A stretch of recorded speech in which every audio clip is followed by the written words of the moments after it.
other, and my own glossy slime recipe that I have in the description. So if you want to see it, then go ahead. If you guys have any glossy slime recipes, feel free to comment them down below, and then I can test them in a future video. But anyway, let's just get started. So the first thing I'm doing is I'm making my normal thick and glossy slime recipe. This will be in the description. And I had a video on this, so I will link that below too. Guys, I love this recipe. You guys should really test it out. It is kind of complicated, so if you want a simpler one, why don't you just look around my channel. So let's just get started with the first recipe. So this recipe said you would be needing some school glue, so I added some in, some foaming hand soap, and I do think I added too much. I didn't have that much glue left. And then you also need some lotion. I'm just using this generic Bed Bath & Body Works brand. Then I mix that all up, and as you can see, it looks very bubbly and not very smooth. So this is why I thought that I added too much. And then I just used my normal activator mix, which is 1 teaspoon of borax dissolved in 1 cup of water, and I just activated it. Then, now's the second recipe. So, you'll be needing some school glue, some clear glue, and some water. Then, just mix that all up. And this one looked really nice and smooth and glossy. I thought this one was going to work the best. Then, just use your activator mix and activate it. Other activators will be in the description if you cannot use borax. And I just activated this. I actually over-activated it, so be careful when you guys are activating it. Now, the third and final recipe. This recipe said you'd be needing glue, lotion, facial cleanser, and I do believe all kinds work, and some baby oil gel. I don't know if baby oil works, but feel free to test it out. Then just mix everything together.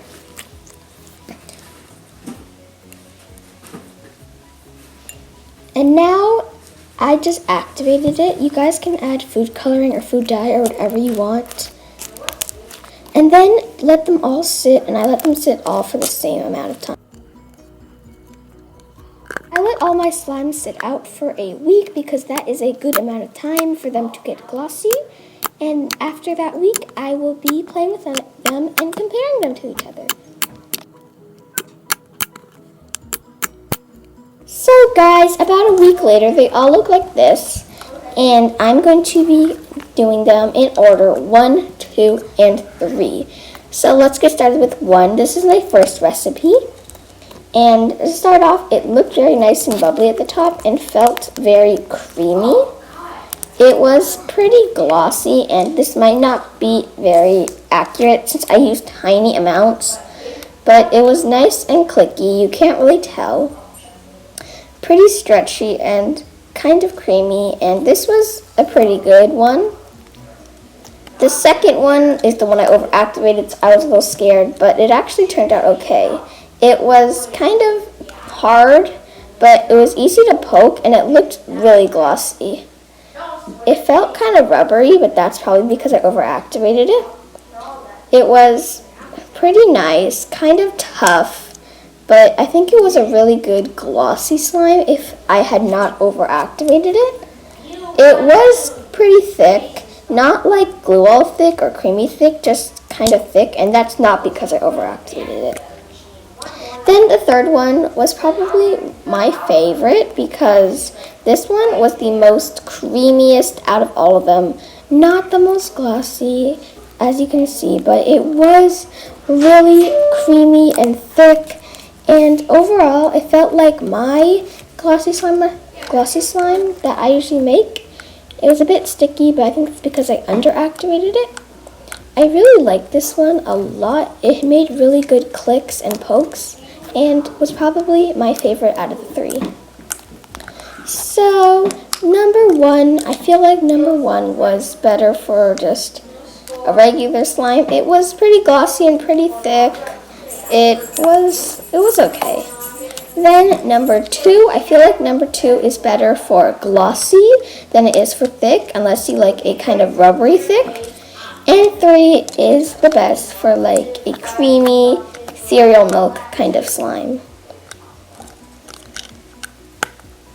So here is my glossy slime after I let it sit for the same amount of time. It mainly resembled a mixture of number 3 and 1. As you can see, very glossy, very stretchy and pokey.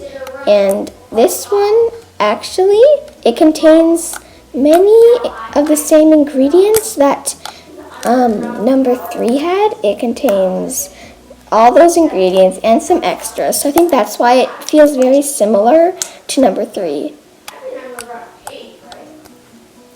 So now I'm just mixing them all together to see if I can get a really nice thick slime. And you can kind of see a color difference there.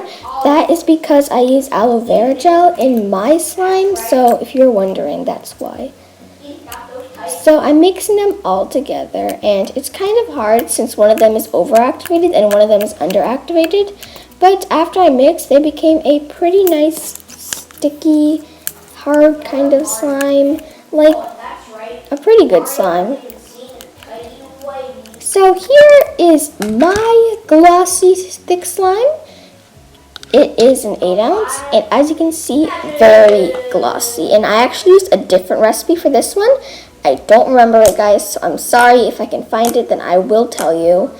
It was super glossy and thick, and I love this slime. It was creamy, pokeable, and stretchy. Again, I don't have a tutorial for this, so if I find one, please comment down below and ask me to do it, because I will forget it. If you guys have a glossy slime recipe, again, comment it down below so I can test them in a future video. But anyways, thank you for watching the video. I will see you guys all next time. Happy Easter and goodbye!